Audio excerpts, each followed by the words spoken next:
Welp, welp.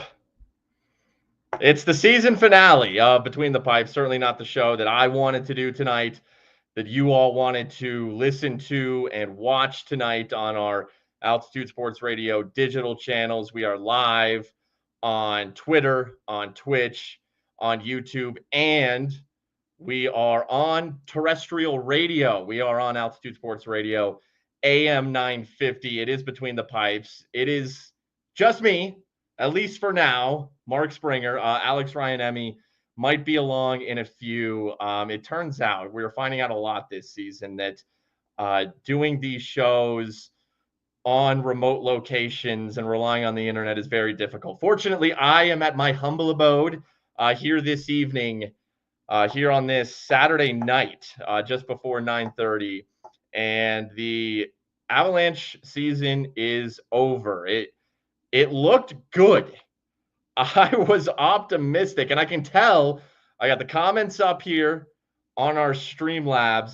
There are a lot of upset Avalanche fans. Since we are on 950, due to what's it called? The FCC. I'm going to refrain from swearing, but we're going to do one segment on 950, and then we're going to sign off there, and we're going to continue, or at least I'll continue. I assume Raj will be on at some point, but then we will continue digitally, and I'll let the F-bombs loose, all of that good stuff. So here we go. Let's react to this 4-2 Game 7 loss in a game that really was the Western Conference Finals. That was the Western Conference Finals Game 7. That's what that was. Both those teams are excellent. And I'm going to pull this comment up here from C. Weezy. Raj is going to blow a gasket when he gets on. You know, I'm glad you mentioned that because this is something I wanted to mention out the gates. Yeah, Raj is going to lose his mind. Raj is going to come on here and echo a lot of what you all are thinking, the negative emotions in this moment. Don't get me wrong. I'm disappointed. They were up 2-0 early in the third period. It looked like that thing was signed, sealed, and delivered. Up 2-0 third period. There are parallels to, 2-0, 20-point lead for the Nuggets in a Game 7 last year. The Avs blew it. They straight up blew it. But there are reasons why they blew it that are beyond just, this is a flawed team. I'm going to start here, okay? I'm going to start here. And some of you aren't going to like to hear this, but this is the honest truth, okay? I give you my honest opinion. And this actually carries over from an honest opinion I gave you guys just a few months ago. Mikko Rantanen just played the best period of hockey he has ever played. That was a phenomenal period of hockey from Mikko Rantanen. And I said, when that trade overall very surprisingly went down, that I understood. I understood the trade. And Mikko Rantanen had not played well since leaving the Avalanche until the last 3 games. He turned it on. And here tonight, he gets a hat trick, one courtesy of an empty netter, had an assist, a 4-point period for Mikko Rantanen, who answered the critics tonight, myself included. Mikko with 5 goals and 6 assists in the final 3 games of this series. That's 11 points in 3 games. My goodness gracious. So we'll talk about that trade. I also do want to bring up right off the bat another thing that I am sure a lot of Avalanche fans are going to be critical of, and that was the holding penalty on Jack Drury against Tyler Seguin with under 5 minutes to go in the third period that put the Stars on the power play and ultimately led to the Wyatt Johnston goal, the game-winning goal, very quickly into that Stars power play. Should that holding have been called? Considering there were 5 minutes to go in a game 7, and I mean, it's similar here to the final moments of an NBA playoff game where they let calls go. They don't want to decide games on whistles, on free throws in basketball parlance. Here in hockey, a power play. Couple comments coming up already. Homebrew in the chat says it was holding. I agree. I do think by the letter of the law, by the optics of the play, it was holding. I do think there was a degree of Seguin and Drury simply getting tangled up off of the face-off. This happened very quickly after a face-off in the offensive zone for Dallas, D zone for Colorado. You could argue that it was a tangle up and it should have been a no call, that maybe it wasn't clear enough. But I do think, and if I'm being completely honest with myself, that it was holding and the ref's hands are forced in that moment to make that call. Raj just texted me he'll be on in 2 minutes. We'll get his thoughts. He's going to come in fired up and angry, I assure you. Look, Mikko Rantanen turned it the hell on. That's what happened. That shot in the slot that got Dallas back in the game was elite. The wraparound goal, it goes off of Sam Girard's skate, but that play is elite by Mikko Rantanen. I questioned whether or not he could thrive like that away from Nathan MacKinnon. And there's a lot of criticism coming right now as well about the trade, about the Necas for Drury trade. And, Drury, who I just talked about, who I thought had a good series overall, maybe faded a little bit in the back half of this series, but he's a fourth line guy. Okay. So now his fingerprints are on this thing. The Mikko Rantanen Carolina Hurricanes trade was on full display in this game. I thought Marty Necas had an okay game. Let's talk about another key sequence in this game. Avs have a power play, third period. Cale Makar looking for a one-time bomb from the point, and he shatters his stick. And that was apropos of how this series has gone for Cale. Overall, he had a rough series, which is very surprising. I've never seen Cale Makar flub as much as I have in this series. And I think he just simply gets amped up. He's too amped up in that moment where he's going for the one-time slap shot. The Avs power play struggled tonight. They did not score on a double minor, which I thought maybe they could overcome, given that they did get a special teams goal via a shorthanded goal. But the Avs go on the power play. Dallas has cut this deficit in half via the Mikko Rantanen wicked wrister in the slot. Dallas Arena is on fire. Avs are struggling on that power play. Cale gets too amped up, breaks his stick, rushed the other way. I believe it's Roope Hintz. And Cale, without a stick, gives it an effort, but trips up the Stars player, who I believe was Hintz. There's a lot going on right now. And Marty Necas on that play, I thought maybe he got tripped along the boards, but it turns out he just toe-picked and went down hard.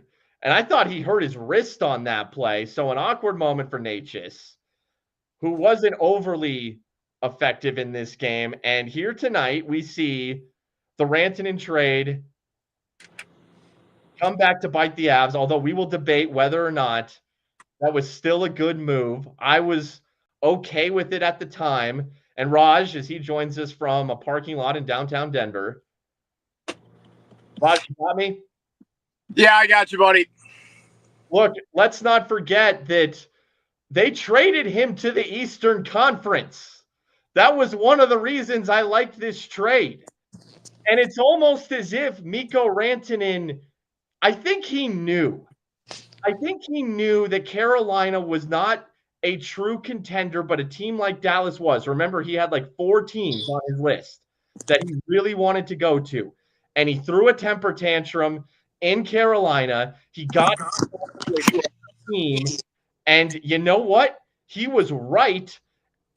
And credit to him, though, he stepped up. Raj, I said he had the best period. And he did it in a game 7. Mikko Rantanen had the best period of his NHL career. Yeah, he had 8 points in 2 periods if you just count the second period from game number 6 and the third period from game number 7. A third period natural hat trick for Rantanen is something that only script writers can dream up here in this scenario. And apologies for not being on for the first handful of minutes between the pipes or trying to do this whole remote digital connection thing, and it was not feeling it at Ryan House to stream, so I had to run to my car parked at Ball Arena. I mean, if you guys are watching right now on Twitch, on YouTube, or on Twitter, underneath my name says "No excuses, unacceptable," and I have no excuses for the Avalanche tonight. There is nothing excusable about losing a 2-0 lead with under 15 minutes to go in a game 7 where you had complete and total control of this thing. You played a perfect 45 minutes of hockey, and then it all went by the wayside. You can complain about bounces. You can complain about calls. What you can't complain about is the complete and utter failure of the special teams in this series against the Dallas Stars. You can't complain about the fact that Dallas, when the tough got going, well, they figured it out. And just 3 times in the regular season did the Dallas Stars come back from being down after 2 periods of play. They did it 3 separate times in this series alone. Peter DeBoer owns Jared Bednar. The Avalanche are owned right now by the Dallas Stars, and they now have the longest Game 7 losing streak in the history of professional sports at 7 straight. It is completely and utterly inexcusable that you lost this game and lost this series. Dallas is good, but without Robertson and Heiskanen, you are a better team on paper. You should have been the better team on the ice, and for 45 minutes you were. But going up against a team that had north of 100 points this year, you know what's not good enough? 45 minutes. You know what is good enough? 60. And Dallas had 60 tonight. I think, one thing that swung this series, when we can look back on the season as a whole now, and to your point, Raj, no Miro Heiskanen, no Jason Robertson. And I was thinking when the Avs were up 2-0 early in that third period, oh boy, Pete DeBoer really screwed up by playing Jason Robertson and a handful of his stars who play for the Dallas Stars in game 82 in a pointless hockey game. And I was thinking, man, those things matter. Regular season management matters. And is that going to be what cost the Dallas Stars this series? But we can also look back at the Avs' struggles to start this season, playing behind the 8 ball. And ultimately, due to they changed the roster very well. The trade deadline overall, I'll say this right now, something I definitely was going to bring up. Look, right, and this pertains to the future of the Avs. Right now, and I'm just going off of what I see on Puckpedia, I'm letting them do the math for me, and I assumed this was the case. Their projected cap space is negative $6 million. That's Gabe Landeskog right there. That's Gabe Landeskog. That's Brock Nelson. You don't have as complete a roster as you do if you have Mikko Rantanen. We'll talk about that more as the show goes on. But the injuries, the Nichushkin suspension, the Lehkonen shoulder surgery, the goaltending puts Colorado behind the 8 ball, and that very well might be the reason that Game 7 was played in Dallas instead of in Colorado. And I do think that there is, now this isn't the most tangible thing, but I felt it. I felt it just through my television watching this third period. There is a hunger factor from the Dallas Stars that the Avalanche did not have. The Avs have their cup. Now, Rantanen does have a cup, but Dallas hasn't gotten there, and they wanted that thing, desperately. Was Colorado the better team in the first 2 periods? Yes.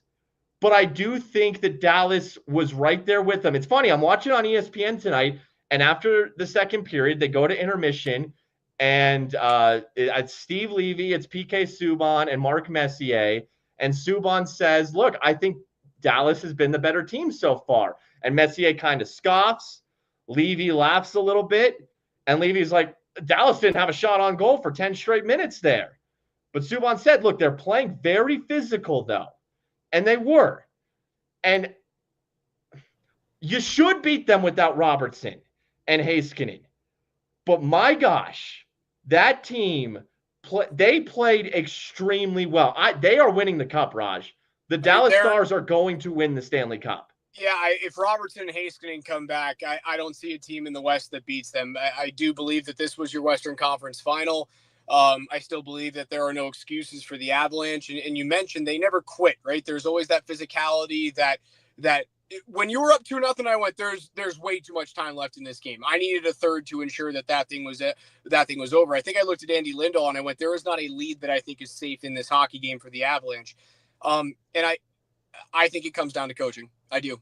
I love Jared Bednar, man. I do. I think he's an amazing hockey coach.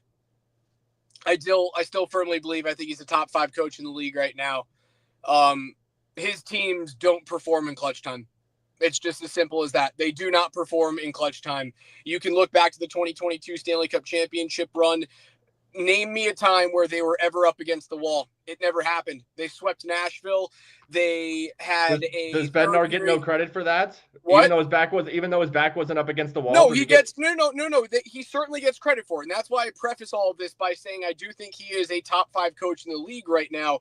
But while he's been able to coach teams to enormous success and dominant success, I think the difference between him and Peter DeBoer is when the team isn't way better than his counterparts. And I'm not saying it's like he just wins because he has a good team, because I think that this team, this roster from top to bottom, could put up a really good fight against the 2022 Stanley Cup championship team. When there is another club that is very close to him, more often than not, they've failed. Now, it got close with Tampa, but it was still 6 games. You didn't have your back against the wall. And the ownership group they've played their hand. They've set the precedent, man. There's nothing they won't do when it comes to coaches. Like, Michael Malone got fired with 3 games to go in the regular season. If you think that Jared Bednar's job is safe right now, I think you're insane. I like, if that's the thought process, safe is not in that vocabulary. Do I think he's automatically gone? I don't know if I can say that either, but this is the best team by far that he's had since 2022. And it deserved a better result. It did.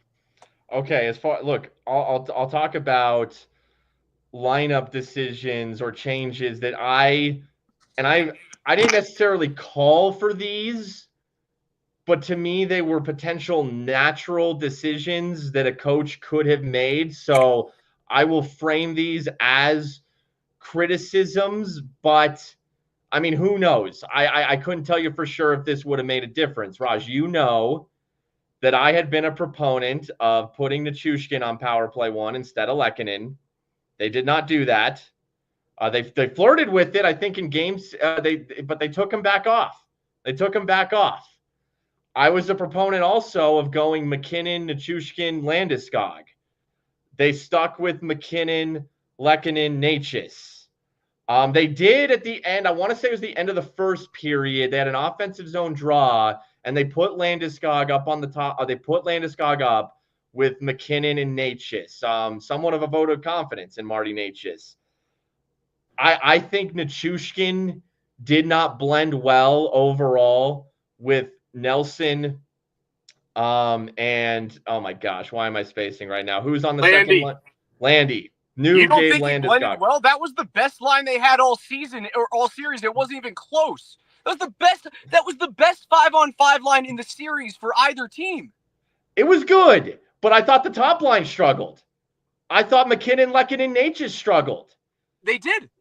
So I thought, Nichushkin, Landeskog on that top line is what I would have done. Look, yeah, they were good. The second line was good. I thought the third line struggled in this series. Maybe you miss Ross Colton. There was no Yoel Kiviranta magic. There was no, miracle goals for him late to spurn the Stars. I mean, you got a shorthanded goal from Josh Manson. What more magic do you want in Game 7? I thought the Charlie Coyle, Kiviranta, Jonathan. I thought Drouin came on late in this series, but there wasn't enough offensive production. I thought the fourth line was better overall in this series. O'Connor, Drury, and Kelly. Good line. So yeah, maybe I would have gone Landeskog, Nichushkin, McKinnon. I would have made it firm that Nichushkin is on power play 1. Short of that, I respect the hell out of Jared Bednar. I think he's a tremendous coach. If they fire Jared Bednar, who's the guy? We just saw Mike Sullivan get hired by the New York Rangers. Don't love that hire. I know a lot of people might like that hire. Sullivan struggled with the Penguins. There's a lot of retreads in this league. I don't know what the option would be if you get rid of Bednar. I mean, if you do, there's options out there. You could kick the tires on David Carlo if you want to go young. I don't know if that's the right opportunity for this veteran team. Joel Quenneville's name is out there. That's a heck of a coach. That's a lot of Stanley Cup championships in Joel Quenneville's hand.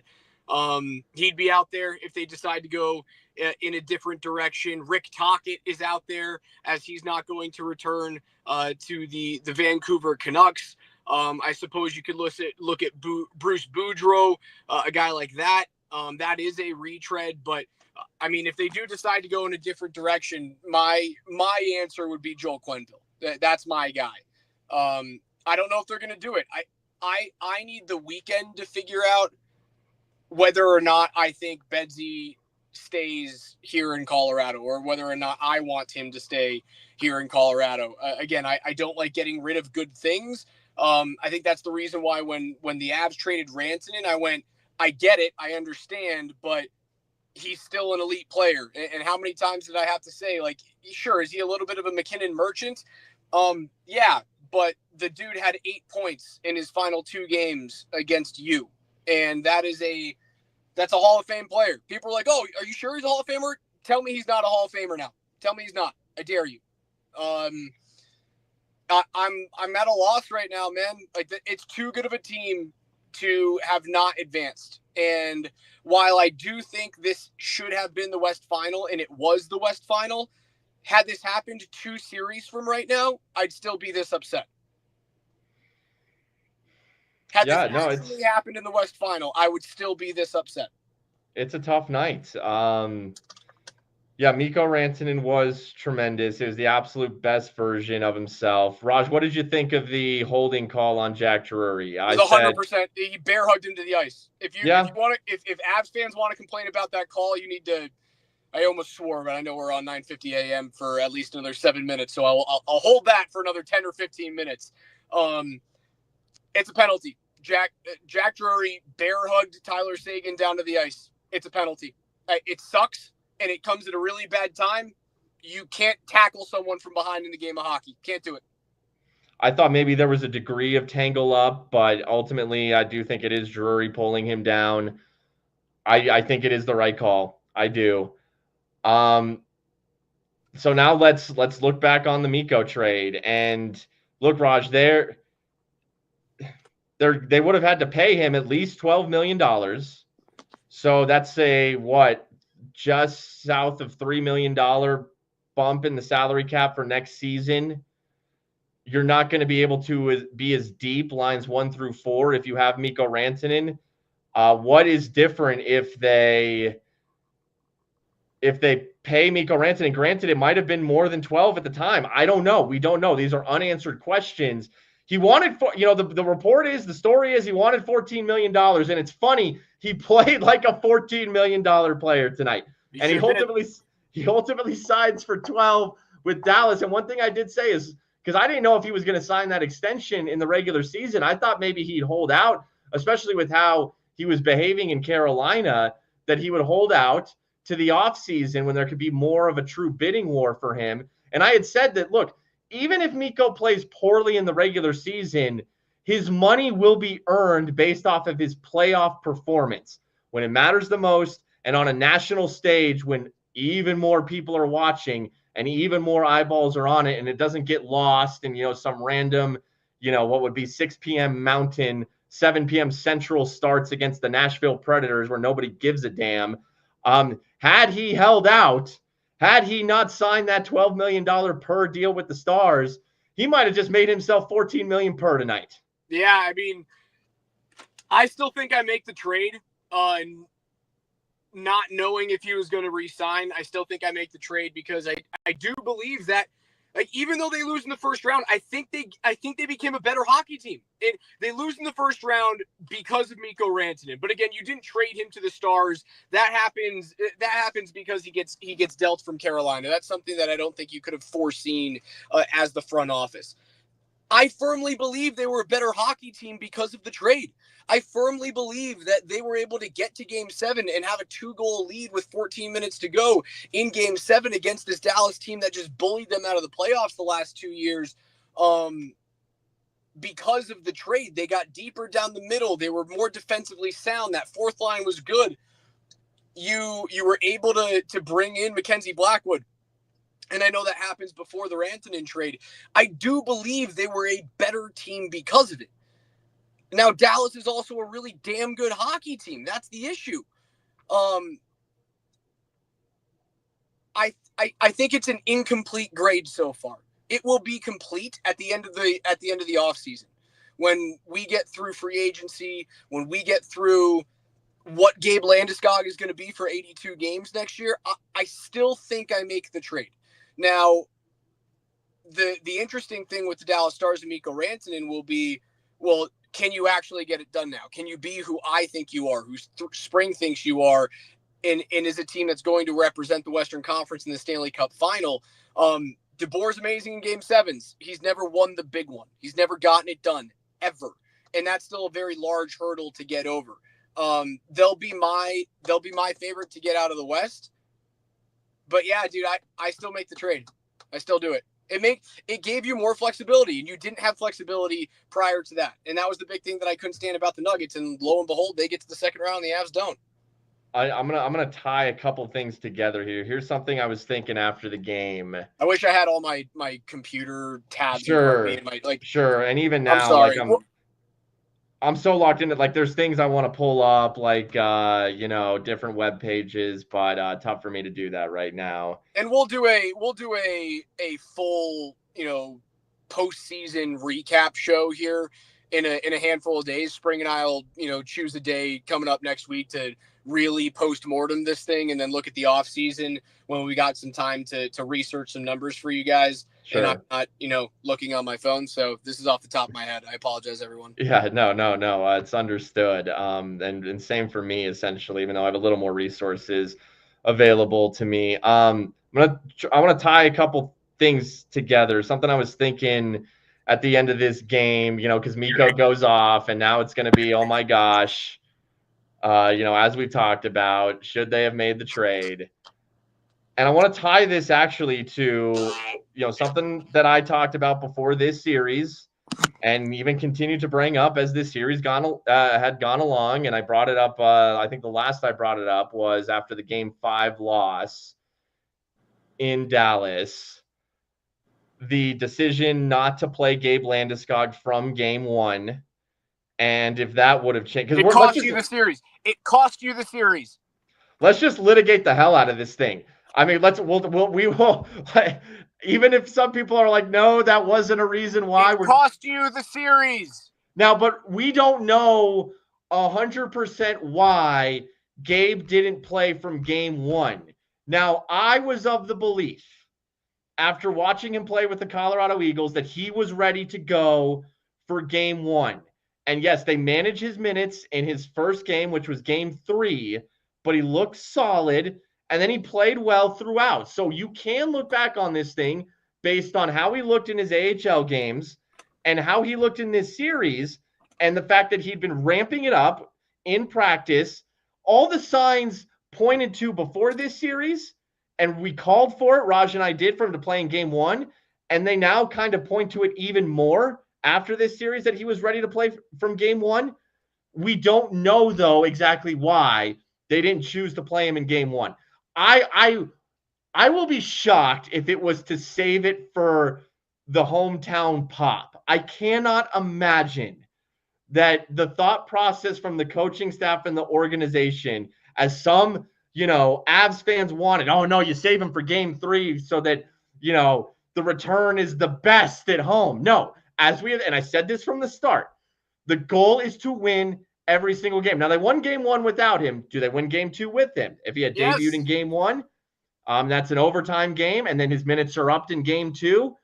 Would he have been the difference in that overtime? Where Miles Wood's fingerprints, remember, were all over that overtime loss. Was that the difference in this series? Now, was he not ready? It's tough for me to say based on how he looked. Was this the LTIR thing? Now, Matthew Tkachuk did play immediately out of the gate for the Florida Panthers after sitting out on LTIR, and that helps him get Seth Jones and Brad Marchand at the trade deadline. There was the Elliot Friedman report that the NHL was being very critical right now of teams abusing LTIR, and that it would be a bad look perhaps if Gabe was magically ready to play. Who cares how it looks? Deal with that later. Who cares how it looks? Win the game. It cost you the series. Not playing Gabe Landeskog cost you the series. And I think it's another red mark on the ledger of the coaching staff. It's exactly what it is. Well, it was an abject failure not to play him in game 1 and game 2. Well, yeah, I mean, the Florida Panthers didn't. If that's a real thing, the Panthers didn't care about any look. Nope. Because they played Tkachuk in game 1, and we're just like, yep, that's some circumvention. Now the Stars brought Seguin back in game 82, something that a team, in that situation typically wouldn't do.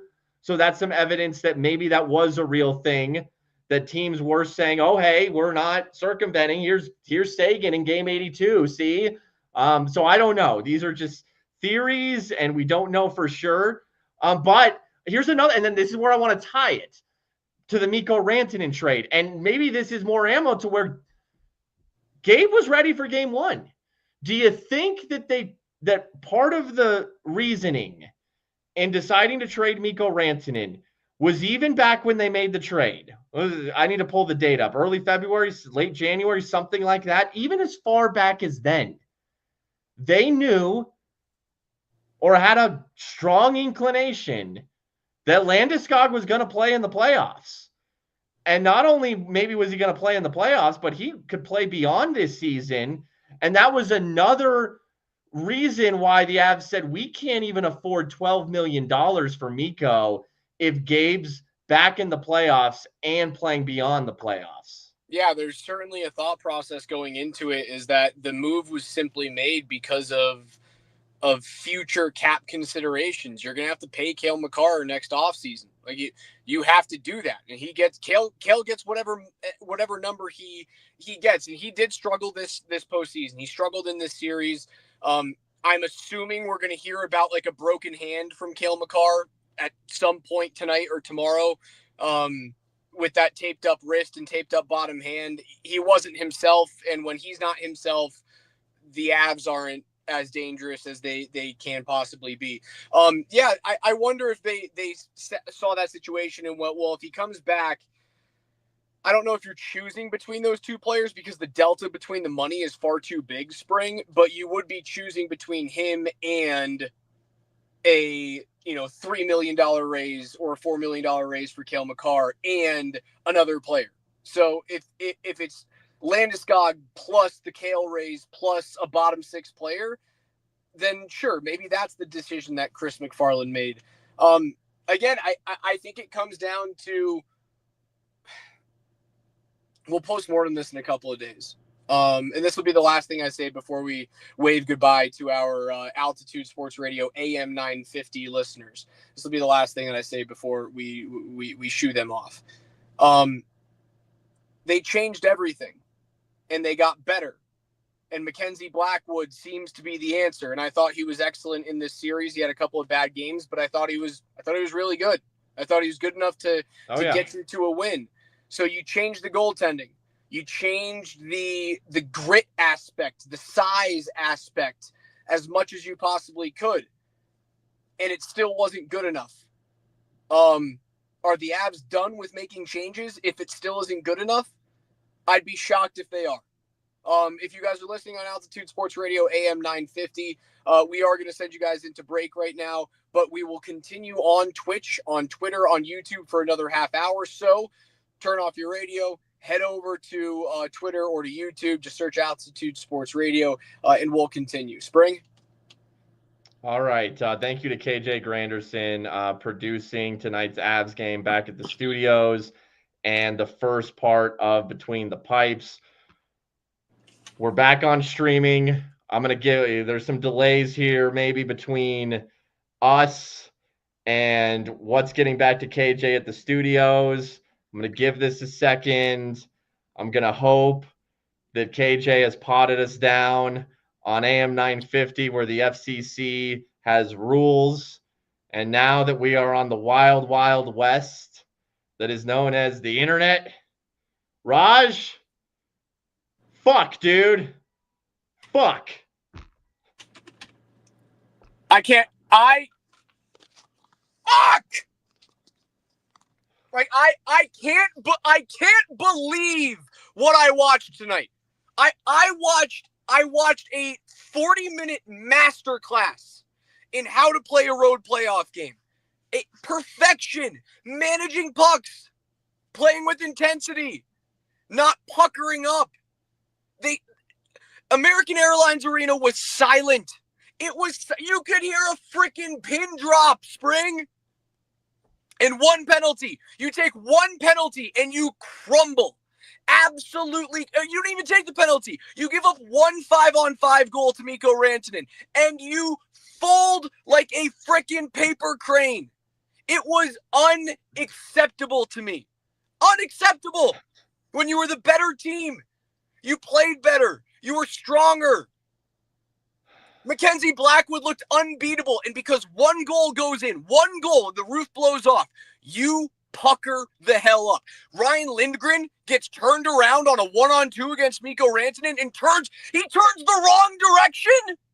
He turned the opposite direction. Mikko Rantanen went from the right side to the left side. He's strong side, lefty coming down the middle to the left. And Lindgren turned to the middle of the ice. I teach 8-year-olds to do that. Ryan Lindgren did Ryan Lindgren do anything in this series? Yeah! Like one thing. I need to look up Lindgren's contract here. As soon as that Rantanen goal, as soon as the wraparound went in and people were like, oh, it's Sammy G's fault. It ain't Sam's fault. That goal is 100% on Ryan Lindgren.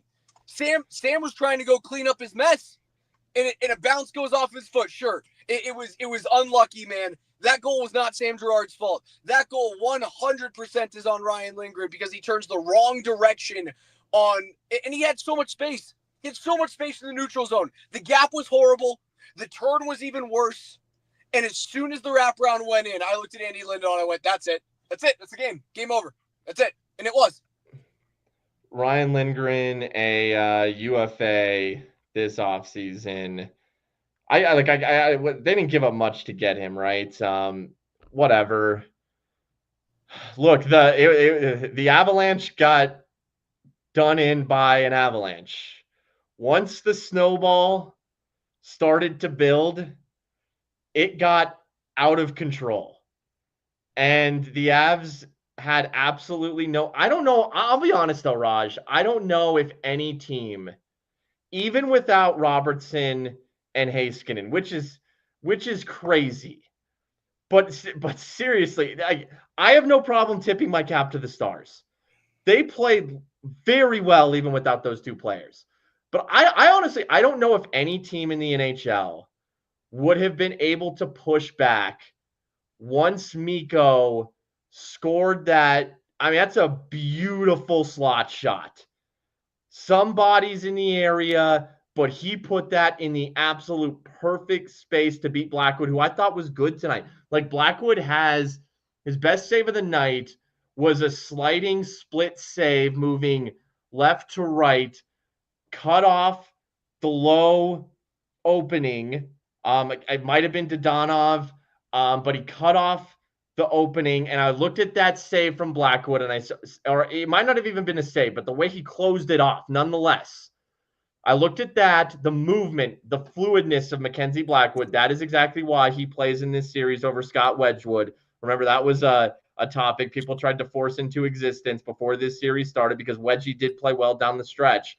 But Blackwood has all of the tools, all of the tangibles that you want from a goaltender. Raj, I thought your tweet was funny today. How Blackwood has never allowed a Game 7 goal because he's never played in a Game 7. So this is valuable experience for him. I do think, look, the Landeskog comeback story, what a story it was. But perhaps ultimately, if we're being realistic about it, a little too good to be true that he would hoist a cup like that in his return for a comeback that took 3 years, the grind that it took. It seems only fitting that the grind must continue through regular season play if he is to hoist a cup again. Yeah, I mean, I understand that, the snap of the fingers and everything works is a pipe dream. It just hurts because it feels like, how are you going to recreate this team? Because I do think this team is good enough to win a championship. I think the roster was good enough to win a championship this year. And it's amazing that I'm saying that in May 3rd, they're no longer playing hockey. The reason why it feels like it hurts that you didn't snap it into existence is, how are you going to get all of this back? How are you going to do it? Lindgren is a free agent. He's likely not back. Coyle is still under contract for one more season, I believe. Yes, he is. So that means, are you going to be able to hold on to Brock Nelson? Brock Nelson probably wants a little bit of a pay upgrade. Are you going to be able to do that? I don't know if the answer to that is yes. There's a $6 million delta right now between the salary cap and who you have on the roster. How would you be able to make those things work is the big question. You're probably going to have to move money out somehow. Is that Josh Manson? Is that Sam Girard in order to make something like this happen, to keep that type of depth? You've got the Gulyayev kid in Russia that might be ready to come over. I'm just at a loss, man. Did I expect a championship this year? No, but I definitely expected a win in round one against a hobbled Dallas Stars team that, again, is still very, very good. It hurts. It hurts to lose series that you feel like you should have won. I haven't felt this devastated since they lost to Vegas in 2021. I didn't feel this way against Seattle. I didn't feel this way last year against Dallas because of the Nichushkin absences and Gabe not being on the team. The last time I felt this gutted because of how damn good the hockey team was, how deep the hockey team was 2021 when Ryan Graves threw 2 pucks into shin pads and then Mark Stone went down on a breakaway and scored. And then Vegas won 4 straight to win that series, something crazy like that. I haven't felt this gutted since then. No, you're right that the roster that they had right now, that they had going into the playoffs, and not having Ross Colton, I like Ross Colton. I've always thought he's an underrated player. He was so good in the first chunk of this season, but I ultimately don't. I mean, that's you were at his fullest strength, and you circumvented the cap. That's what Colorado did. Now a handful of teams have done that down the stretch of this season. This was as stacked as you could be, given that you circumvented Gabe a little bit. And now it's going to become tougher next season to be as stacked as they were right now. They're $6 million over the cap. So if you want Brock Nelson back, and like you said, Raj, I think he was $6 million, and the Islanders retained half of that, but that won't matter going forward. Then maybe this finally is the time where Sam Girard is moved. And I like Sam Girard I But thought he had a good series, dude. He did have a good series. You know, I've always liked Sam Girard. In a perfect world, I wouldn't want to do it, actually. For real, this is just a cap thing at this point. Yeah. And the mechanics of, I think that offensive depth is the most important thing for this team. And they really ultimately rely on Makar and Taves. And anything after that just has to be solid. But let's talk about Makar, okay? We can say this about Bednar. We can say this about whatever. If you are going to win a big time series, that's exactly, it was the first round, but this was the Western Conference Finals. This really was. Then you need Cale Makar to play like a Hall of Famer. And he did not in this series. No, he didn't. And I don't know. Was it the wrist? Was it a hand injury? I sure hope it was. But here's the thing about something like that is I can't criticize Cale. He's been tremendous as a Colorado Avalanche, but he was average in this series. And if you're going to win a series like this, your Hall of Famers have to play like Hall of Famers. And quite honestly, man, Mikko Rantanen, Nathan MacKinnon was good. He scored 7. I mean, but Mikko outplayed him down the stretch of this series. Mikko was more dangerous overall. He was. His plays were better and more savvy. MacKinnon was very good. That's how good Rantanen was. That's the level Makar as a defenseman had to play at. Yeah, Cale, I don't know. Like, is that the evening factor? Like, no Miro Heiskanen, but a mid version of Cale Makar? Maybe that's the evening factor, right? Like, maybe we forget just how important Cale Makar at his best is to making this Avs team as good as we think they are, right? When he's not Cale Makar, who are they? It's like the Nuggets without Nikola Jokic, or with a very, very injured Nikola Jokic. Who are the Nuggets when that guy is half of his normal self? Raj, Cale scored 1 goal in this series, and it was the empty net goal. Game 6. Yeah, dude, I think that he's injured. Cannot happen. I think you're gonna see something. I think you're gonna see something come out about his wrist or his hand, like a broken hand, at some point over the next couple of days. He missed the net constantly. He mishandled pucks left, right, and center. It's not to diminish anything he did during a stellar regular season. 30 goals and 60 assists does not happen all that often in the NHL. There's a reason why he's a Ted Lindsay Award finalist this year. He's recognized by the league's players as being one of, if not their best. He wasn't good enough. And I'm going to say that I think he's hurt, because that drop off from a Stanley Cup champion, a Conn Smythe winner in Cale Makar, that doesn't just happen. Like, you don't just automatically play like shit for 7 games. I do think he was injured. And if that's the case, I wonder if they would have even been able to get out of a deeper playoff run if he was that hurt. Like, if that's the same version of Cale in round 2, 3, and 4, are you going to win? I don't know.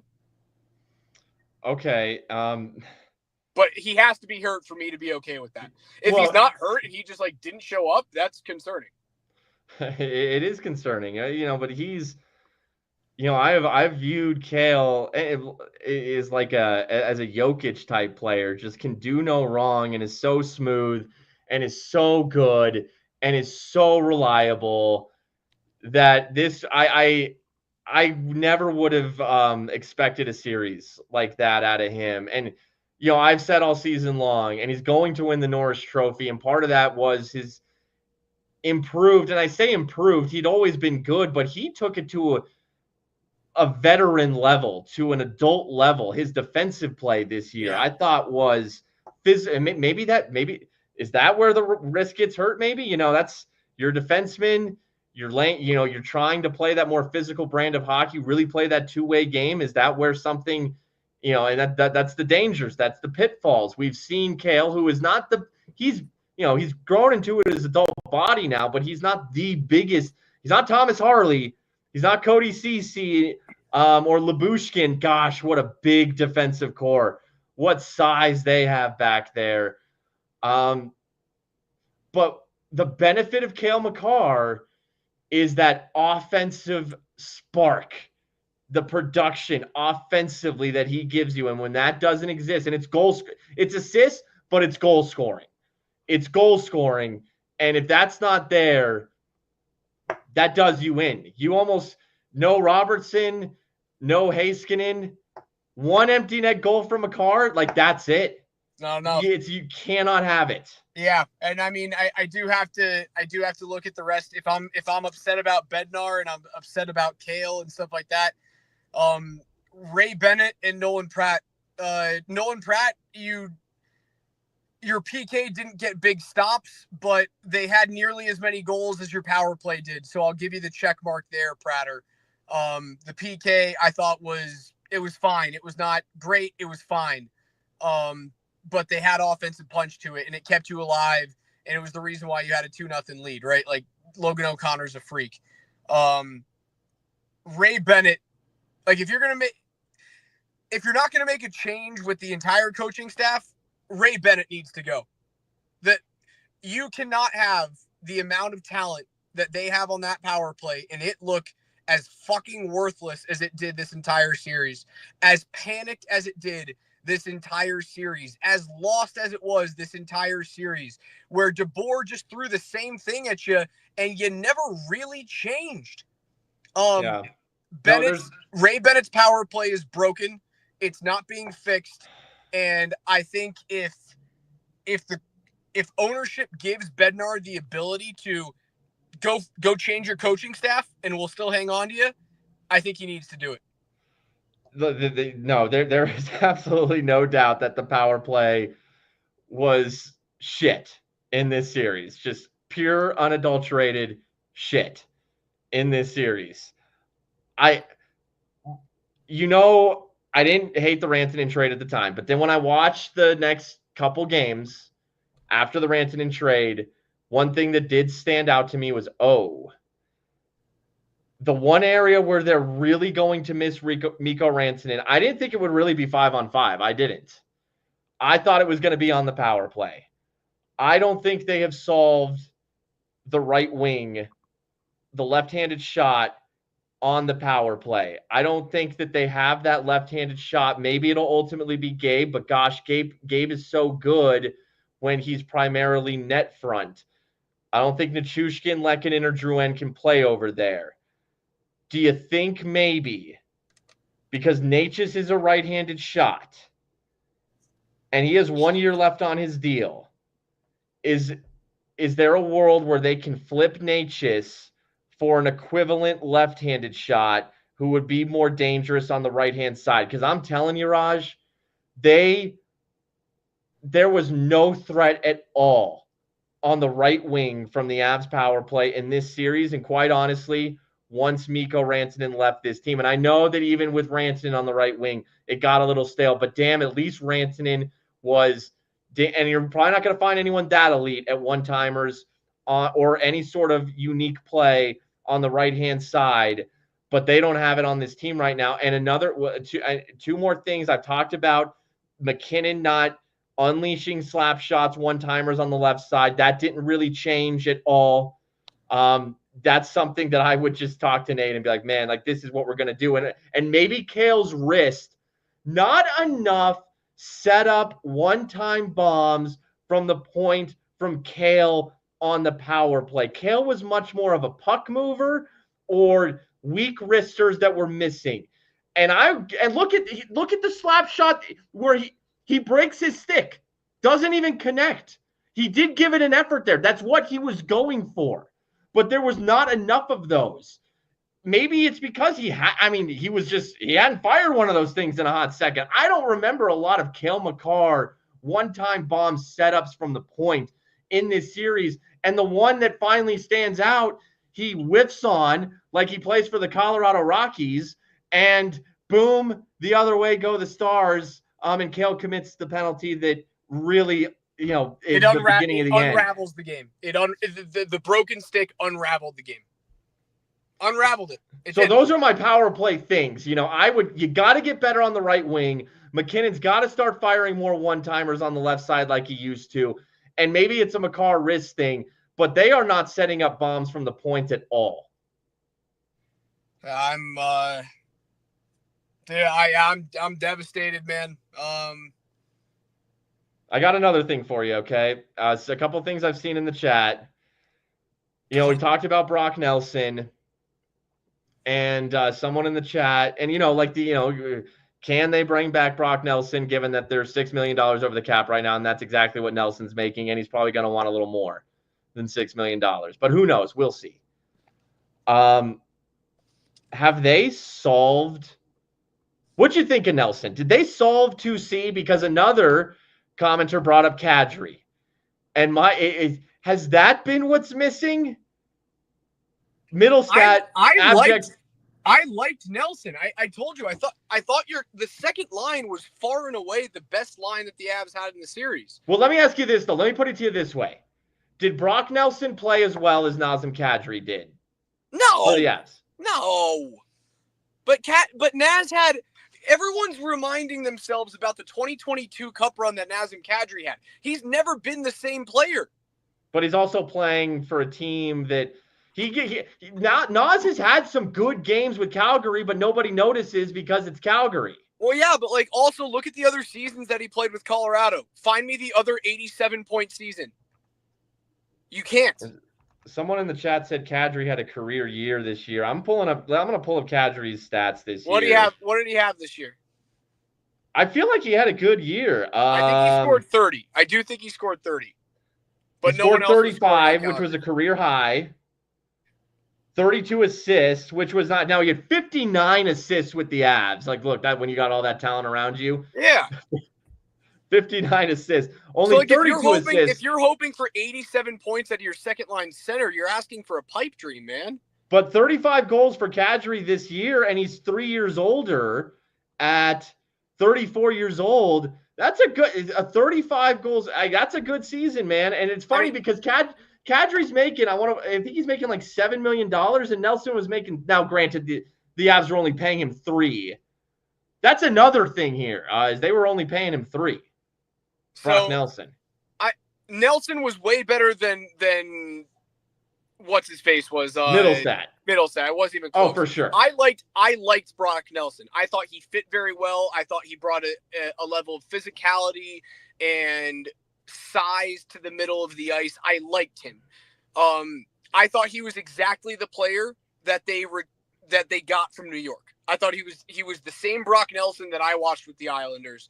And maybe that's not enough. Like when you trade for him and he jumps into the Avs, now you have to elevate your offensive game because you're playing for Jared Bednar in a fast-moving team that scores a lot and not playing in a Lou Lamoriello, where offense goes to die system.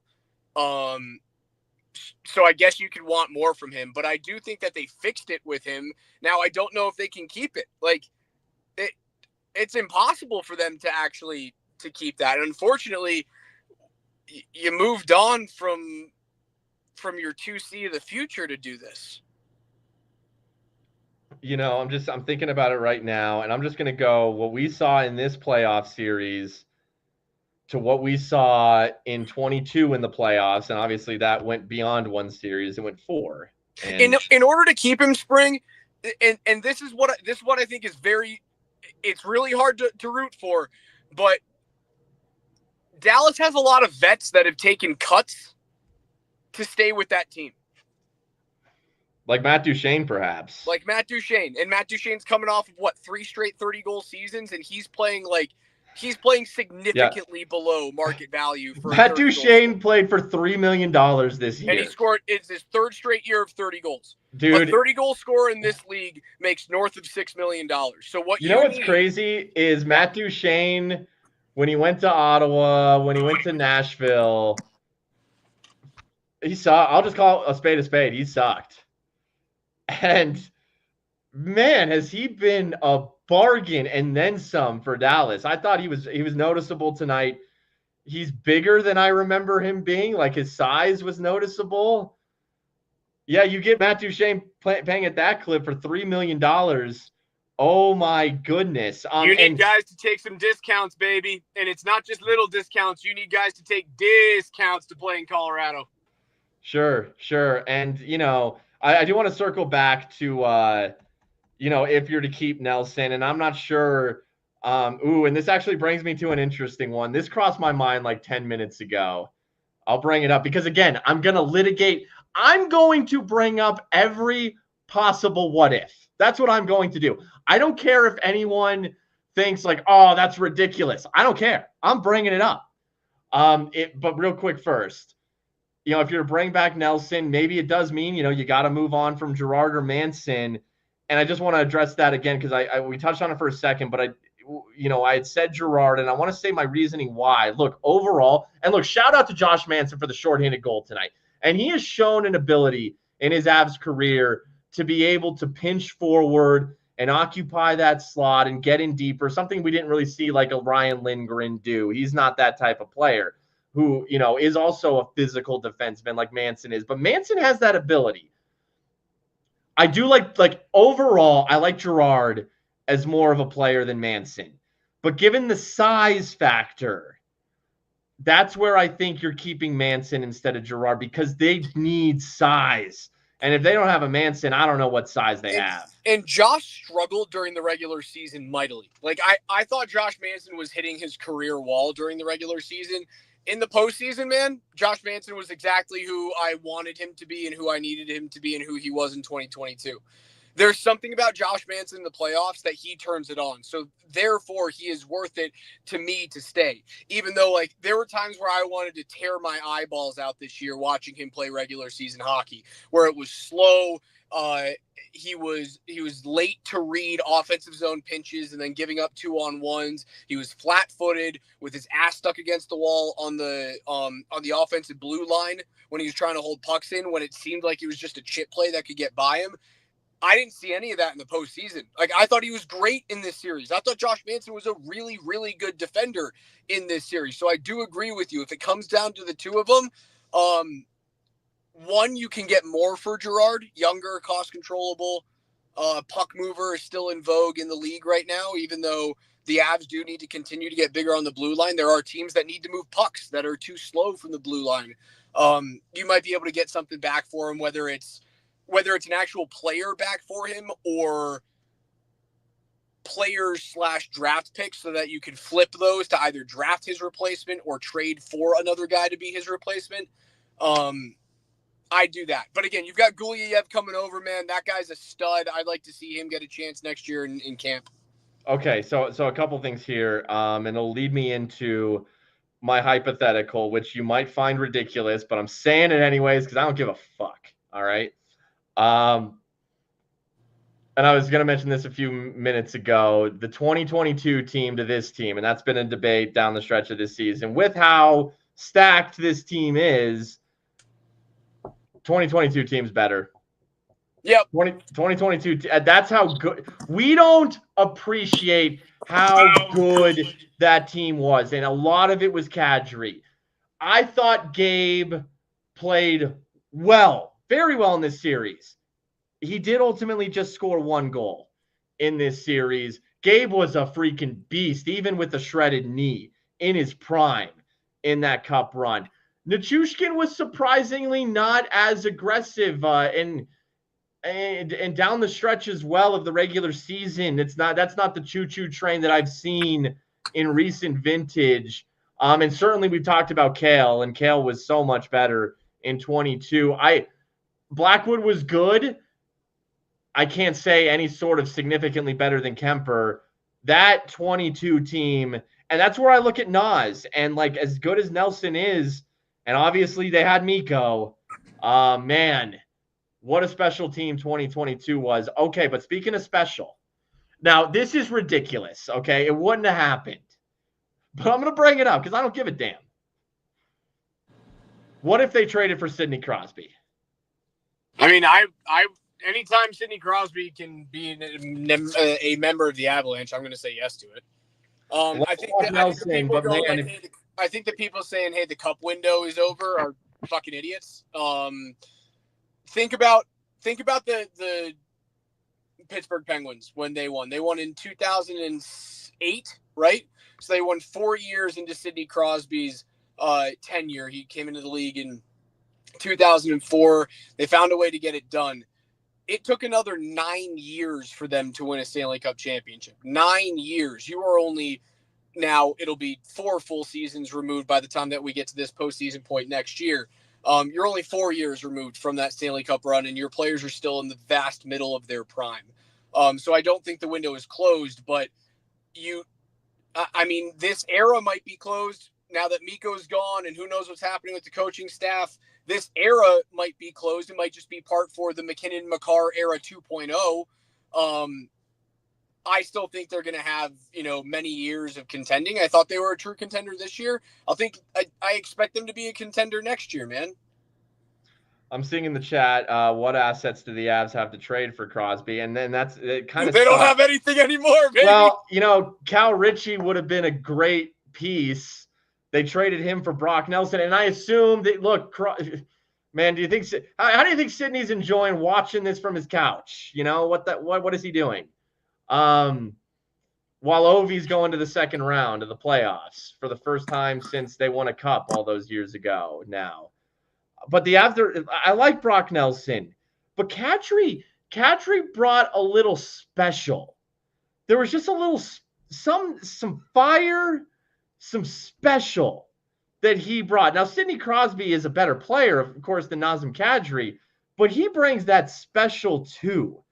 And right now, they're just missing a little special outside of Nathan MacKinnon from the forward group. I was optimistic that maybe Nichushkin could play on that level, but... Well, didn't you trade away the special?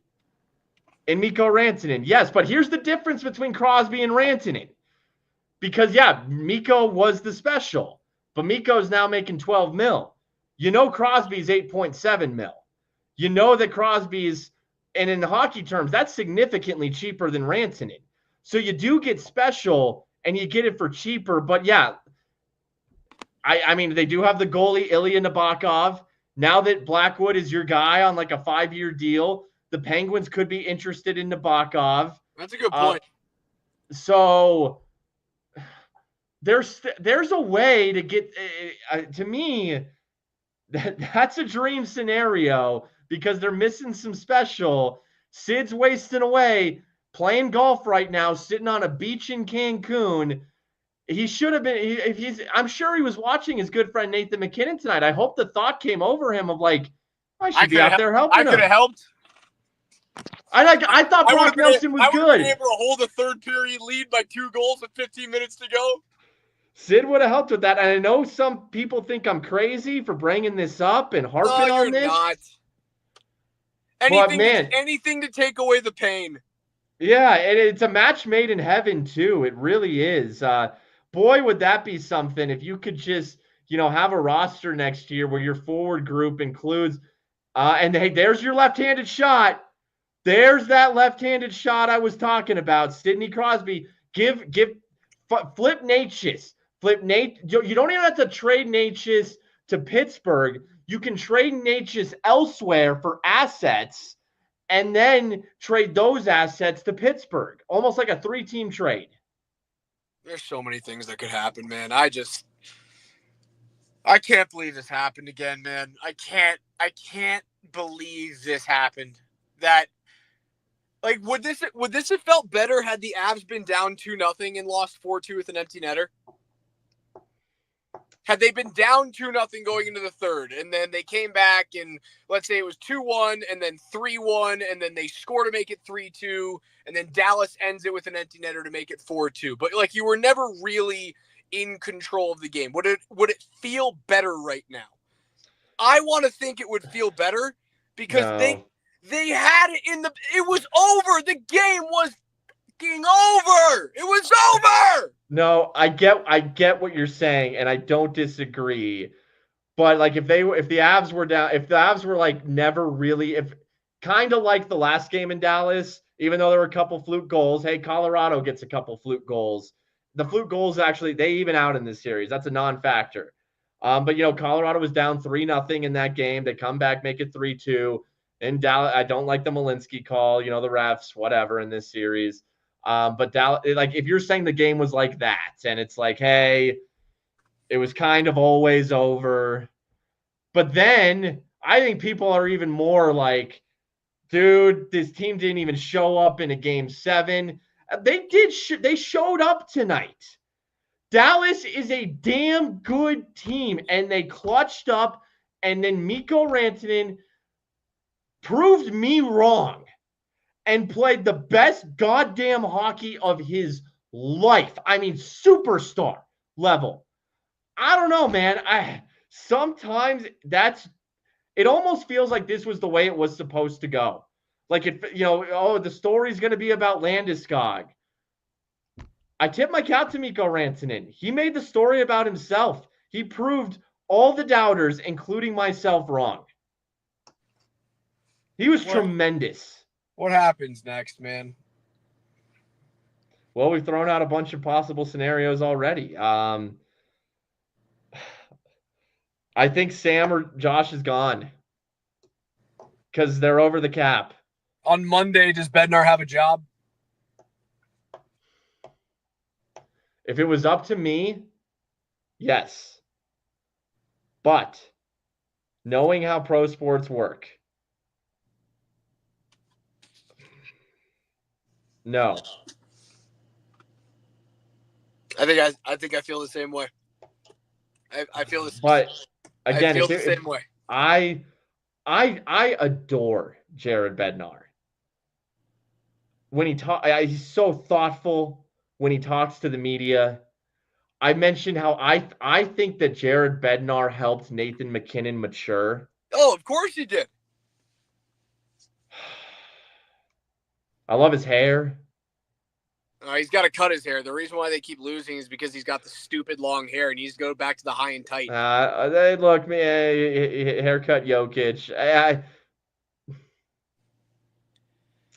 Oh man, I don't know. Tough. Like, remove Peter DeBoer from the conversation, and are we even having this conversation? Like, if you face DeBoer once in these postseason runs, once instead of 4 times, we're probably talking about another Western Conference Final appearance because you don't have to see him in Vegas. We're likely talking about maybe a Stanley Cup run because you don't have to see him in Dallas.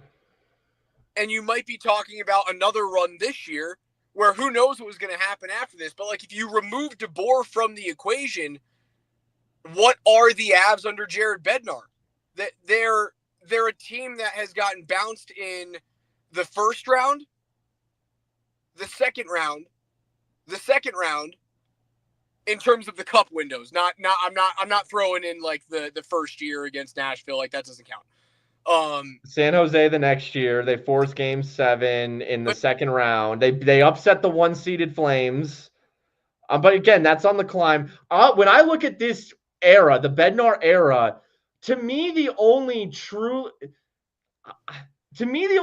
disappointing exit was 01 or 2021 Vegas. The Vegas, because you're up 2-0, and man, they seemed prime. Coming off of, I mean, the Sharks were the Sharks the 1 seed? No, they were the 2s because the Flames were the 1 seed. You know, they take a very good San Jose team to the brink, and there was the Landeskog offside call in that Game 7. Okay, the Vegas series, like now they're primed, and they're up 2-0 against Vegas. You know, good morning, good afternoon, good night, you're out. But then they win the cup the next year, and I skipped over the bubble. I mean, fuck the bubble. And, you know, I keep mentioning Michael Hutchinson. The fucking Hamburglar was in net for you. Hamburglar. Oh, what a series. Then the Nichushkin exits. And Landeskog got his knee sliced. And look, I know people are disappointed about tonight, but this was the Western Conference Finals. Yeah, it was. It was. So another early exit for Bednar, but again, Nichushkin, Landeskog knee slice, bubble, Hutchinson, Hamburglar. I really only look at that Vegas series. And again, so Raj, you brought up potential replacements for Bednar.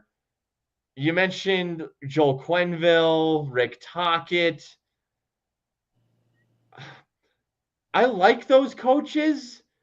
They don't inspire me. You know the coach that Quenneville does. Quenneville does. He honestly doesn't really inspire me. You know the coach that should be out there right now? John Cooper? Nope. Well, he's not going to be out there. Or Tampa said he's still going to be there. The one that hurts is playing in a Game 7 tomorrow. Montgomery? Jim Montgomery would be the perfect coach for this team if they decide to move on from Jared Bednar, and you're not going to be able to have him. Yeah, he would. Well, yeah, Jim Montgomery's a heck of a coach. I think Jared Bednar is a heck of a coach. Oh boy. I don't know. I'd be curious to see who they hire. Can you go with, I've seen people, and here's David Carl popping up again. Hey, man, he's a promising young coach. Is that what they need, though? Is a guy finding his way and, his first year in the NHL, young guy? I don't know.